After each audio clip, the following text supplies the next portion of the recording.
Assalamualaikum warahmatullahi wabarakatuh.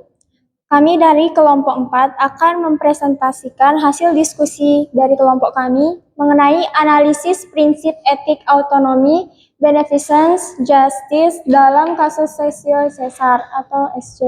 Sebelumnya mohon perkenalan diri. Perkenalkan, nama saya Giatska Solihani sebagai penyaji 1, rekan saya Zaima Raihana Zakia sebagai penyaji 2, kemudian Zahra Kamelia Putri Dena Firmanto sebagai penyaji 3, dan Nia Amelia sebagai penyaji 4. Saya akan menyampaikan bagian latar belakang. Di Indonesia, angka persalinan melalui Sesio Cesar atau SC menunjukkan tren peningkatan yang cukup signifikan dari tahun ke tahun. Sesar sendiri merupakan prosedur pembedahan yang dilakukan dengan membuat sayatan pada dinding perut dan rahim untuk mengeluarkan bayi. Dalam dekade terakhir, proporsi kelahiran melalui sesar meningkat pesat karena fenomena ini bersifat multifaktorial yang dipengaruhi oleh faktor sosial, ekonomi, dan budaya. Kemudian, selain tingginya angka sesar, isu etis juga muncul dalam kasus ibu hamil dengan preeklamsia yang dipaksa melahirkan normal. Kondisi ini berkaitan erat dengan prinsip etika dan medis dalam kebidanan.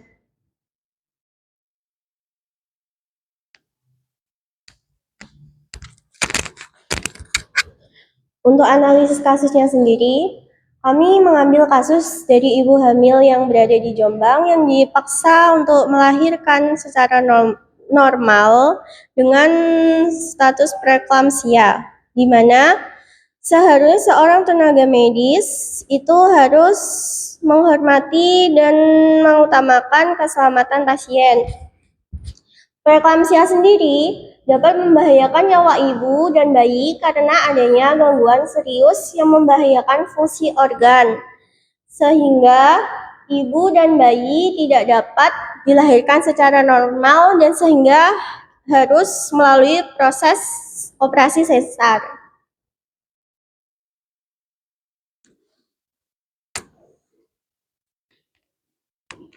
Relevansi isu terhadap nilai dan norma. Isu preeklamsia pada ibu hamil yang dipaksa melahirkan normal di RSUD Jombang memiliki relevansi yang signifikan terhadap prinsip nilai etika dan konsep asuhan kebidanan. Di sini yang pertama ada nilai agama.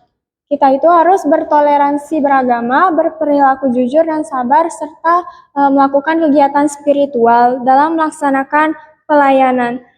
Di sini saya akan mencontohkan misalnya seperti bidan memberikan kesempatan ibu sebelum bersalin untuk berdoa menurut kepercayaannya agar dimudahkan dalam melakukan persalinan.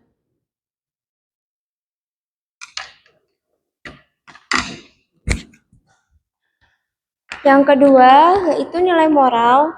Yang pertama ada yaitu profesional dalam melayani pasien. Yang kedua, menjalankan informasi secara sopan, dan yang terakhir berbuat baik dan menjaga sikap. Jadi bidan itu dituntut untuk tetap profesional saat melayani pasien. Artinya harus bisa menjalankan informasi dengan sopan, berbuat baik, serta menjalankan rahasia pasien.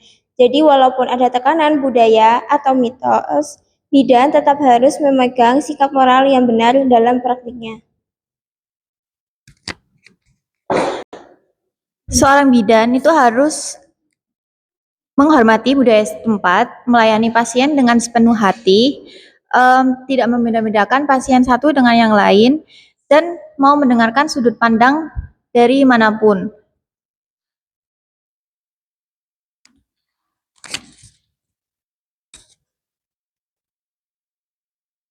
Untuk prinsip etika dalam kasus ini yaitu yang pertama, autonomi.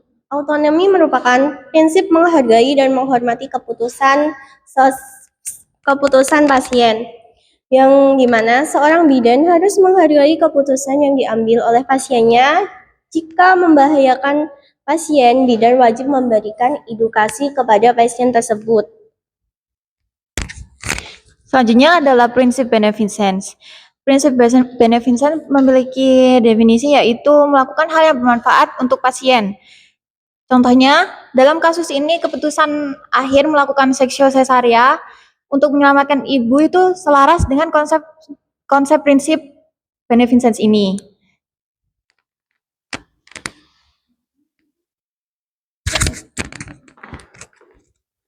Yang selanjutnya yaitu justice. Pasien berhak mendapatkan pelayanan medis yang adil dan sesuai dengan standar.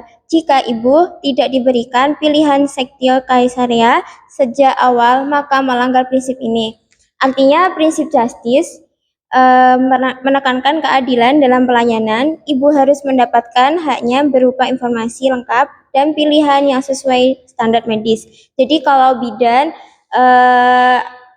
atau tenaga kesehatan tidak memberikan opsi SC, padahal itu yang paling aman, berarti keadilan bagi pasien tidak terpenuhi. Dengan begitu, pasien bisa merasa didengar dan diperlukan setara, bukan sekadar diputuskan sepihak.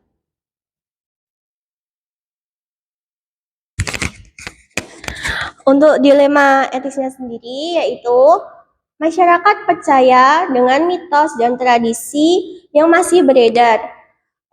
Percaya bahwa cara lahir anak berpengaruh pada nasib dan rezeki anak ke depannya.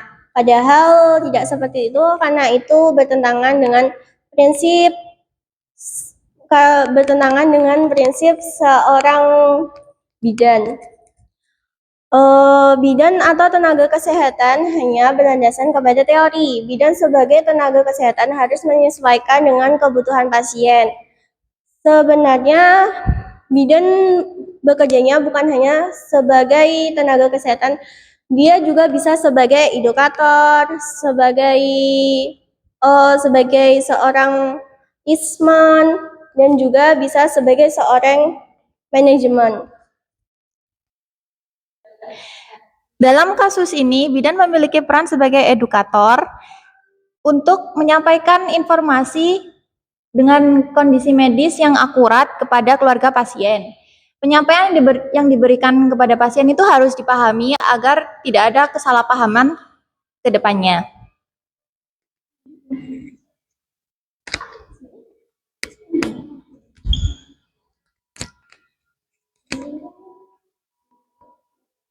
Baik, jadi selanjutnya saya akan menyampaikan kesimpulannya, yaitu bidan dalam memberi pelayanan, memberikan asuhan, dan menyampaikan informasi serta risiko jika tetap melakukan persalinan normal. Diharapkan pasien bisa memutuskan dan mengikuti saran dari bidan, namun tetap memberikan informed choice dan keputusan akhir ada pada pasien. Jadi intinya, meskipun bidan sudah memberikan saran terbaik yaitu SC, pada kasus preeklamsia, keputusan tetap ada pada pasien dan keluarga. Tugas bidan adalah memastikan keputusan itu diambil dengan sadar setelah mendapat informasi yang lengkap dan jelas. Dengan begitu, keselamatan ibu dan bayi tetap jadi prioritas utama. Oke, mungkin sekian presentasi dari kelompok 4. Mungkin untuk pertanyaan bisa disampaikan di pertemuan yang akan datang. Terima kasih. Wassalamualaikum warahmatullahi wabarakatuh.